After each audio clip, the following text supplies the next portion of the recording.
Police line के अश्वरोही दल के समर्पित और सेवाभावी अश्व नोटी बॉय के निधन से पूरे पुलिस विभाग में शोक की लहर व्याप्त है। 30 वर्ष 9 माह की आयु में नोटी बॉय ने अंतिम सांस ली।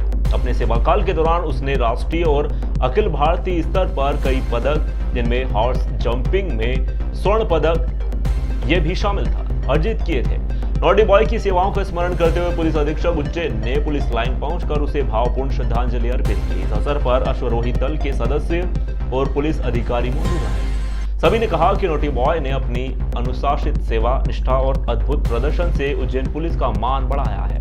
उज्जैन में मानवता को शर्मसार कर देने वाली एक जघन्य वारदात सामने आई है। मक्सी के प्लदुना गांव में रहने वाले एक प्रवासी मजदूर लखन पर 4 लुटेरों ने जानलेवा हमला किया और उन्हें चलती ट्रेन के सामने फेंक दिया। इस खौफनाक वारदात में लखन का एक पैर कट गया और उनकी हालत गंभीर बनी हुई है।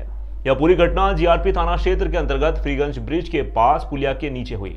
लखन पिछले 2 महीने से उज्जैन में रहकर मजदूरी का काम किया करता था। लखन ने बताया कि वह शाम करीब 7 बजे 0 पॉइंट से खाना लेकर लौट रहा था, तभी 4 लुटेरों ने उन्हें घेर लिया। बिना कुछ कहे सुने लुटेरों ने उन्हें मारा, पीटा, उनकी मजदूरी की कमाई भी छीन ली। लूटपाट के बाद हत्या के इरादे से लुटेरों ने लखन को घसीटकर रेल की पटरी पर फेंक दिया। जब उस ट्रैक पर तेज रफ्तार ट्रेन आ रही थी, ट्रेन की चपेट में आने से लखन का एक पैर कटकर अलग हो गया। लुटेरे वारदात को अंजाम देने के बाद फरार हो गए। स्थानीय लोगों की मदद से घायल लखन को तुरंत शासकीय जिला अस्पताल उज्जैन में भर्ती करवाया गया, जहां इनका इलाज जारी है। घटना की सूचना मिलते ही जीआरपी पुलिस सक्रिय हो गई और अज्ञात आरोपियों की तलाश में जुटी हुई है। मैं साहब पल्लूना का रहने वाला हूँ और यहाँ उज्जैन में काम के लिए आया था। 2 महीने से रह रहा था। वो कल मेरे साथ मैं काम करके आ रहा था शाम को, तो 7 बजे खाना लेके उधर से आ रहा था, तो 4 जने चोर मिल गए। उनने मारा कुटी करा और पटरी पे फेंक दिया। उधर से ट्रेन आ रही थी।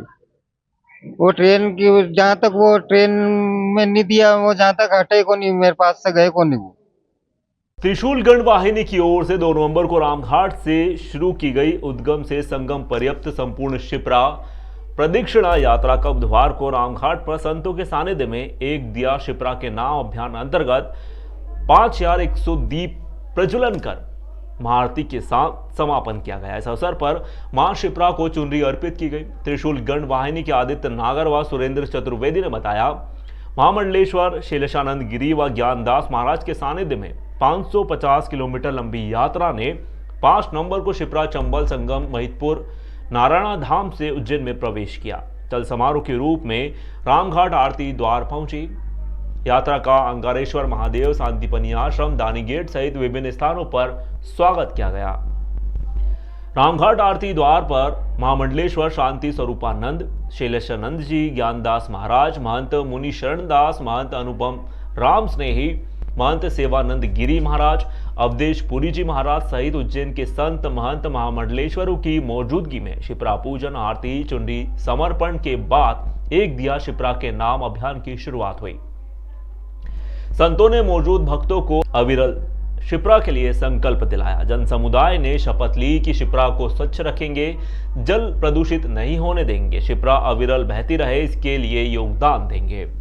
इस दौरान लोगों ने घाट पर दीपदान कर भजनों का आनंद लिया। 4 दिवसीय यात्रा में जिस तरह से लोगों में जागृति आई है, उससे प्रतीत होता है कि शिप्रा को पुनर्जीवित करना कोई बड़ी बात नहीं।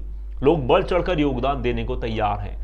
नागर एवं चतुर्वेदी के अनुसार लगातार 100 से अधिक यात्रियों ने 4 दिनों तक शिप्रा तट के आसपास स्थित गांव में पहुंचकर लोगों को नदी स्वच्छता के लिए जागृत किया।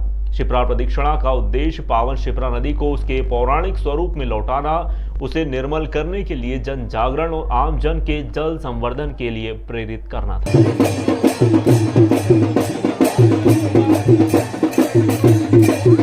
त्रिशूल शिवगण वाहिनी द्वारा शिप्रा प्रदक्षिणा यात्रा का आयोजन 2 नवंबर से आज 5 नवंबर तक किया गया।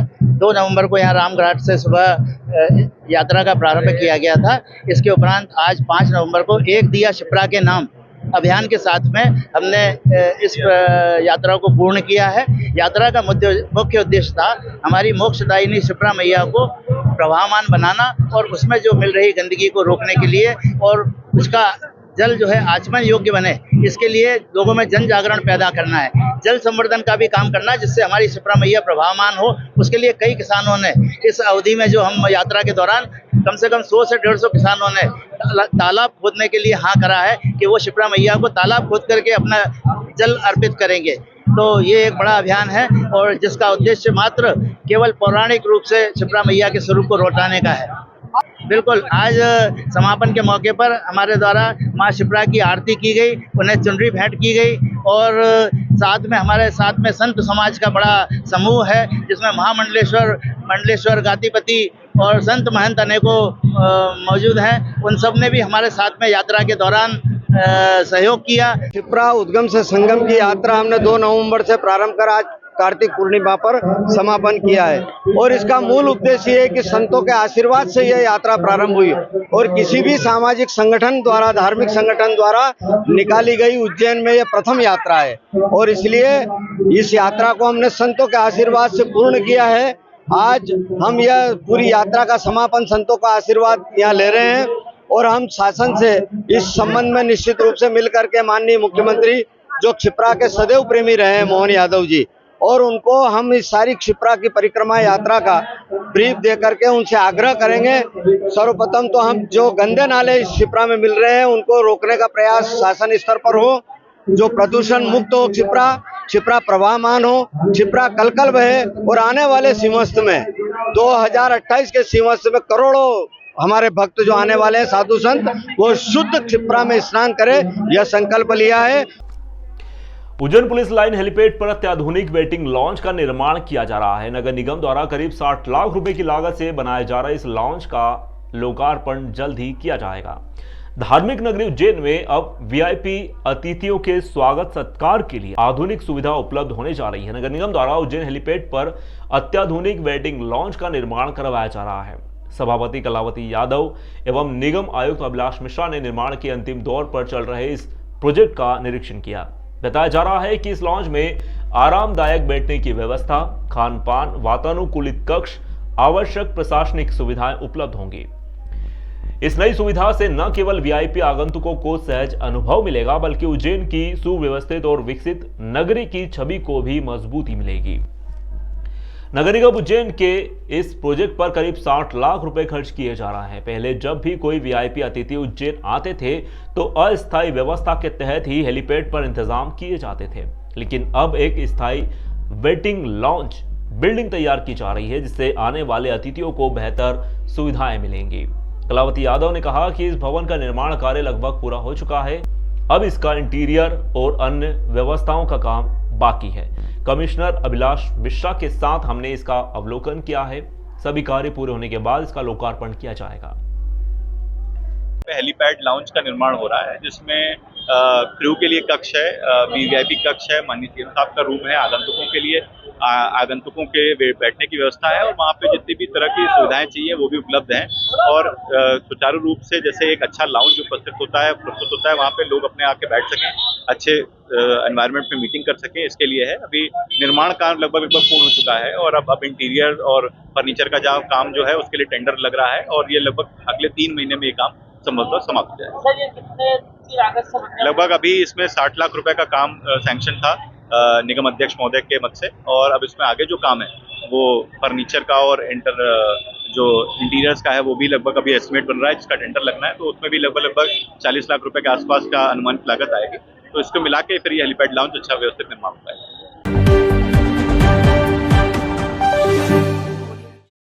संस्कृति रक्षक मंच द्वारा आयोजित दीपावली मिलन समारोह में पूर्व सैनिकों का सम्मान कर देशभक्ति और संस्कारों की अनूठी मिसाल पेश की गई। कार्यक्रम में मुख्य वक्ता डॉक्टर तुलसीदास परोहा ने कहा कि संस्कृति व संस्कृति भारत की आत्मा है, उन्हें शिक्षा और जीवन से जुड़ना आज की आवश्यकता है। मुख्य अतिथि विजय सिंगला हरियाणा ने मंच के कार्यों की सराहना करते हुए कहा कि उज्जैन का यह मंच सनातन मूल्यों की रक्षा में अग्रणी भूमिका निभा रहा है। मंच के अध्यक्ष शिवेंद्र तिवारी ने कहा कि पूर्व सैनिकों का यह सम्मान देश के हर उस वीर को नमन है जो मातृभूमि की सेवा में समर्पित है। कार्यक्रम में वीरेंद्र मीना, अजय सेदीवाल, संजय जादौन, वीरपाल सिंह भदौरिया, दिलीप सिंह राठौर, प्रभात सिंह भदौरिया सहित कई पूर्व सैनिकों को सम्मानित किया गया। आयोजन में मंच के पदाधिकारी आशुतोष मीणा, शैलेंद्र सिंह झाला, दिनेश विश्वकर्मा सहित बड़ी संख्या में समाजसेवी व नागरिक मौजूद है। देता हूँ आपको कि वहाँ पे भोले बाबा की एक विचित्र ही एनर्जी मिलती है उस गुफा में। कोरोना के टाइम में धर्मपत्नी ने एक डायरी में लिखना शुरू किया, शिव जी के जितने भी नाम, सहस्त्र नाम, पूजा भी कैसे ज्ञान इनको है, मैं तो एक सीधा मूड व्यक्ति हूँ। तो इन्होंने ये कहा कि मैंने जो आखिरी पेज है ना वहाँ पे ये अर्पित करना है। उसमें राजा दुष्यंत जब गणों के आश्रम में जाता है तो वहाँ पर 3 सखियाँ सुकुंतला के साथ 2 सखियाँ पानी सींच रही हैं। तो उस समय एक सखी को चुलबुली सी थी, उसने पूछा, कहा अपनी सखी से, शकुंतला से, वो वर्तते सोदरो स्नेहो पेतेषु, ये वाक्य है वहाँ का कि केवल पिताजी ने कहा है इसलिए मैं इनको पानी नहीं दे रही हूँ। दूसरा वाक्य बड़ा महत्वपूर्ण है, तो उसके पहले मैं इन पालकों को पानी देती हूँ क्योंकि इन्हें भी लगी होगी, ये तो बोल नहीं सकते, तो मेरी ड्यूटी है कि बहुत बहुत धन्यवाद मुझे। झाड़ा थाना क्षेत्र से इंसानियत को झंझोर कर देने वाला मामला सामने आया है, जहां एक शिक्षक जिसने सिर्फ 2.5 लाख उधार लिए थे, आज तक ब्याज में 15 से 20 लाख तक चुका है। फिर भी सूदखोरों की दरिंदगी जारी है। फरियादी पीरूलाल चौहान, जो प्राथमिक विद्यालय नाहरखेड़ा में शिक्षक है, इन्होंने बताया कि वर्ष 2018 में उन्होंने यशवंत सिंह उर्फ मोनू पंजाबी निवासी महितपुर से 2.5 लाख रुपए ब्याज पर लिए थे। उस दौरान आरोपी ने सिर्फ रकम नहीं ली बल्कि फरियादी का एटीएम कार्ड तक अपने कब्जे में ले लिया। शिक्षक का कहना है, मैंने बैंक स्टेटमेंट तक जमा कर दिए हैं, जिससे साफ साबित होता है कि मैंने ब्याज में 15 से 20 लाख रुपए तक चुका दिए हैं। फिर भी आज तक मानसिक रूप से प्रताड़ित किया जा रहा है। पीड़ित ने बताया कि आरोपी यशवंत सिंह उर्फ मोनू पंजाबी 2 अन्य साथियों के साथ में स्कूल तक पहुंच गया और बच्चों के सामने शिक्षक के साथ में मारपीट कर दी। मानसिक तनाव इतना बढ़ गया कि शिक्षक ने आत्महत्या का प्रयास तक किया, लेकिन समय रहते ग्रामीणों ने उन्हें बचा लिया।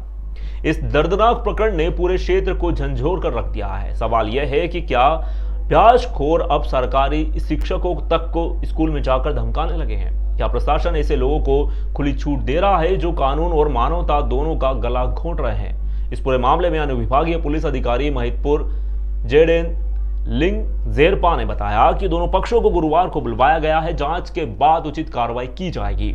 यह मामला सिर्फ एक शिक्षक का नहीं, यह व्यवस्था पर सवाल है जो वर्षों से चल रहे सूदखोरों के इस माफिया नेटवर्क पर आंखें मूंद कर बैठा हुआ है।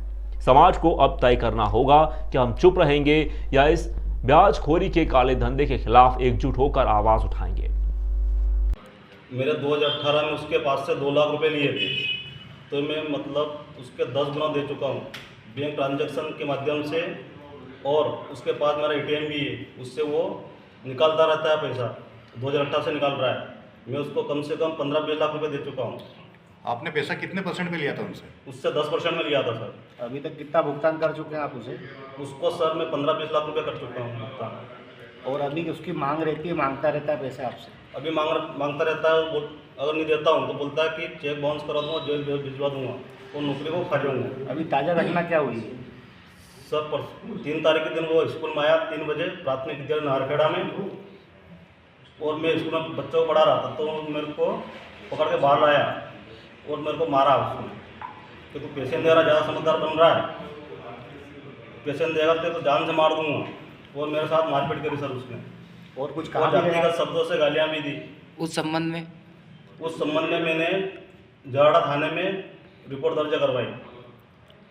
उसके बाद जाते जाते बोल गया सर कि अगर तुम नारखेड़ा स्कूल में पढ़ा लेनी तो तेरे को जान से मार दूंगा, तो आ जाए नारखेड़ा स्कूल में। क्या थाने पर जो आपने वहाँ पर शिकायत की, तो आपकी विधिवत सभी धाराओं में प्रकरण दर्ज किया गया? जैसे सूदखोरी का मामला बनता है, एक जाति सूचक शब्द का बनता है, सभी धाराओं में विधिवत आपकी कार्रवाई की गई वहाँ पर?